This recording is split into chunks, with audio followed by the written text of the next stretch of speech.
Hello and welcome to Pixels and Pinfalls. My name is Edward and this is the first in a little mini-series, the Simply Sega series. Now last month I did a quick hidden gems video about the Sega Game Gear and that got me thinking about Sega as a whole. I haven't covered it all that much on the channel so far, and with this being the 60th anniversary year of the company, I thought what better time to kind of look into the history of the company. So in part one of this series we're going to be looking at the kind of beginnings of what was known as the console wars, mainly between Sega and Nintendo at the time. However, before we look at that, let's have a quick history lesson about how we got to kind of the early 1980s with the formation of Sega making their kind of home consoles in the early 80s. So, in 1940, Martin Bromley, Irvin Bromberg and James Humpert formed Standard Games to make coin-operated machines for US military bases. In 1945, Standard Games was sold off and formed Service Games in 1946. In 1952, Bromley sent Richard Stewart and Ray Lemaire to Tokyo to establish the Service Games of Japan to produce machines for US bases in Japan. SEGA, an abbreviation of Service Games, was first used as a name in 1945 on the slot machine Diamond Star. After investigations by the US government into criminal business practices, the Service Games of Japan was dissolved in 1960. However, days later, Neon Guroku Busan and Neon Kitkai Saizo were formed and merged together in 1964. During all this time, David Rosen had established Rosen Enterprises and launched it as a photo booth business, and in 1957 also began work on coin-operated machines. In 1965, Neon Guroku Busan purchased Rosen Enterprises and formed Sega Enterprises Limited. Sega Enterprises focused on coin-operated amusement machines and in the late 1960s produced Periscope, a submarine simulator. In 1969, Sega Enterprises Limited was sold to Gulf and Western Industries, and in 1974 it was made a subsidiary company called Sega Enterprises Incorporated. By the early 1980s, Sega was one of 5 top arcade manufacturers in the US, but as arcade gaming was on a bit of a downturn, they decided to try their hand at home console gaming instead, and in 1983 launched the SG-1000. Now the SG-1000 was actually launched alongside the SG-3000, which was just a personal computer. The SG-1000 was the home console system, and this was released basically to challenge the Nintendo Famicom, or the Nintendo Entertainment System, that was also being released at this time.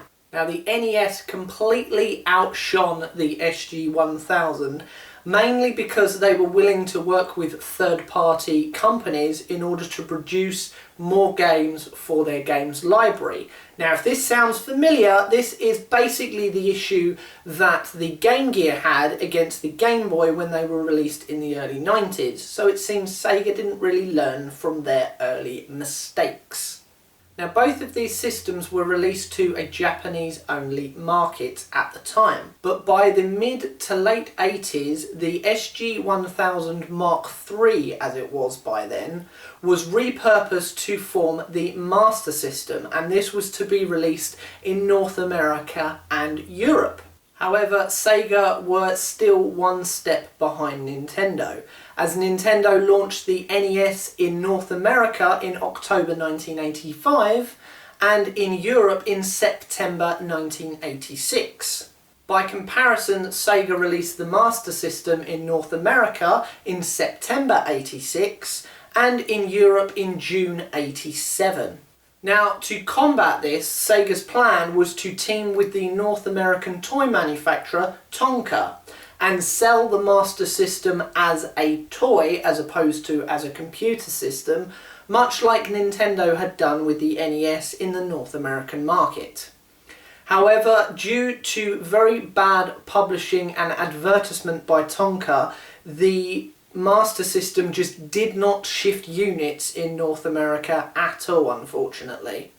By early 1992, it had only shifted between 1.5 and 2 million units, and was massively behind both Nintendo and Atari in terms of the overall share of the market, both companies having 80% and 12% of the market respectively. However, it wasn't all doom and gloom for Sega and the Master System.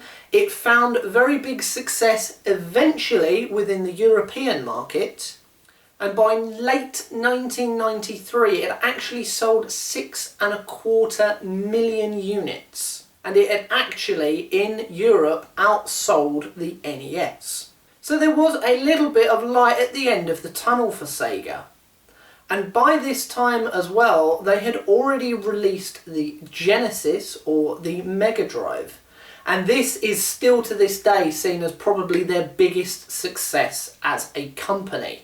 So with Master System's success in Europe and the Mega Drive on the horizon in the late 1980s, things could possibly take a bit of an upswing for Sega going into the 1990s. But that is going to be a story for another time. I hope you've enjoyed this brief history lesson and you will join me for the next part of this story, not next month, but the month after, because I am going to be intersplicing this series with a bit of Sega-based gameplay.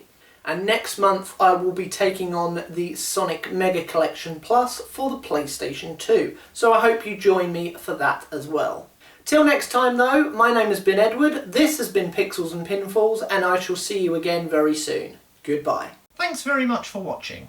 If you like this video, please give it a thumbs up. To keep up to speed with everything we're doing, you can find us on Facebook and follow us on Twitter. If you wish to support us financially, you can do so over on Patreon for as little as $1 per month. Finally, don't forget to subscribe to the channel and ring the bell icon so that you don't miss out on any future videos. Till next time, we'll see you very soon. Goodbye.